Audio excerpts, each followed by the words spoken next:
humain a tendance à chaque début de cycle, en fait pas simplement à chaque nouvelle année, mais à chaque début de cycle, à régénérer l'espoir, à se reconnecter à l'espoir. Chaque lundi, on prend des résolutions. Chaque rentrée scolaire, on prend des résolutions. Chaque nouvelle année, on prend des résolutions. Chaque fin de vacances, on prend des résolutions. Parce que un début de cycle, c'est un commencement, c'est une chance. Parce que l'humain, quoi qu'il arrive, quoi qu'il fasse, quels que soient les événements qu'il traverse, il est capable de se régénérer, de régénérer l'espoir, le fait de croire qu'il peut faire autrement. Après, ce qui fait que ça recommence constamment, c'est notre résistance naturelle au changement. On est dans un cycle, on fait comme on peut, on fait ce qu'on a à faire, et on prend une résolution, et systématiquement, quelque chose nous ramène petit à petit aux anciens schémas. Nous sommes résistants au changement, c'est la nature humaine.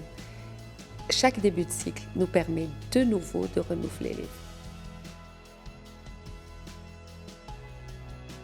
Je dirais presque que les résolutions devraient être les mêmes à prendre tous les jours que Dieu fait. Chaque jour, en ouvrant les yeux, on devrait prendre ces résolutions-là. Et je pense que si on les faisait suffisamment souvent et suffisamment longtemps, on n'aurait pas besoin de les refaire au début de chaque année. Donc les résolutions devraient peut-être être les mêmes. Après, là maintenant, par exemple, c'est les fêtes de fin d'année, c'est l'hiver, et la bonne année arrive, la nouvelle année arrive, et on a envie, on est doté de ce désir d'oublier ce qu'on a pu vivre de pas heureux et de rester uniquement avec ce qui est heureux et de repartir sur ce qui est heureux. Les résolutions devraient être celles-ci. Comment faire mieux? Accepter tout ce que j'ai fait, être OK avec tout ce que j'ai vécu, mais comment faire mieux dans cette nouvelle année qui vient? Alors, comment faire mieux au plan personnel? Au plan personnel, c'est simple. Mes émotions, mon estime de moi-même, ma confiance en moi-même, mes compétences. La plupart des choses que je fais, que je sais faire, que j'ai besoin de faire, elles passent par le corps. Donc, si je devais prendre une seule résolution pour prendre soin de moi-même en cette nouvelle année, ça serait de prendre soin de mon corps. Mon corps est le messager de mon inconscient. Mon corps est le messager de mes émotions. Mon corps est le messager de mes besoins. Et en prenant soin de son corps, je ménage ma monture.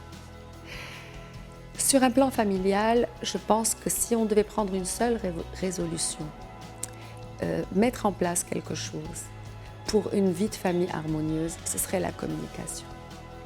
La communication, je crois, est ce qui manque le plus au sein d'une famille. Nous passons notre vie à communiquer à travers les réseaux sociaux avec le monde, dans notre lieu de travail, sur notre lieu de travail, avec nos amis, mais nous communiquons très peu avec nos familles et dans nos familles. Peut-être que s'il fallait prendre une seule résolution en cette nouvelle année, ce serait d'établir des temps d'échange en famille, des pauses, une fois par mois, une fois par semaine, peu importe.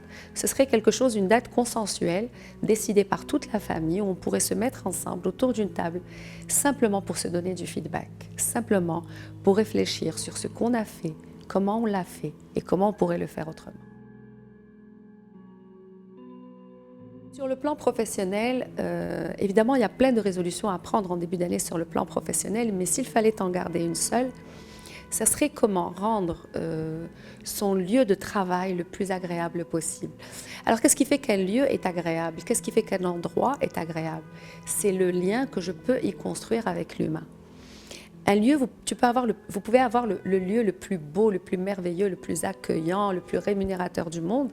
Si je n'y ai pas de lien humain, je ne vais pas le trouver agréable. Donc s'il y avait une résolution à mettre en place au niveau de son travail, c'est comment faire pour bâtir des liens de qualité avec mes collaborateurs, avec mes collègues, avec les gens avec lesquels je partage probablement 8 heures, 9 heures et plus de mon temps dans la journée.